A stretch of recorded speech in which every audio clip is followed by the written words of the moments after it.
বাবা, সারাদিন রাত বউ আমাকে অত্যাচার করে। বউ আমাকে বাইরে রেখে রাতে দরজা লাগিয়ে দেয়। আমি আর পারছি না বাবা, আমি আপনার কাছ থেকে এর একটা সমাধান চাই বাবা। হক মাওলা, এই নে সন্ন্যাসী বাবার তুফানি টটকা। 7 দিনে 7টা বড়ি পানির সাথে মিশিয়ে খাবি, তবে সাবধান, একটার বেশি বড়ি কোনোভাবেই খাবি না। আচ্ছা বাবা। হক মাওলা। ধুর, এতটুকু বড়ি 7 দিনে খেতে হবে? আমি এখনই খেয়ে ফেলবো।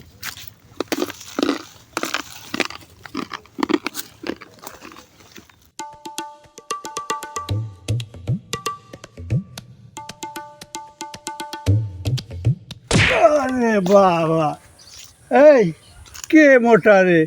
এই তুমি কোন গুদামের চাল খাও বাবা? আরে বাবা, এই রাস্তার মধ্যে তোমার গাছ কে লাগালো রে বাবা?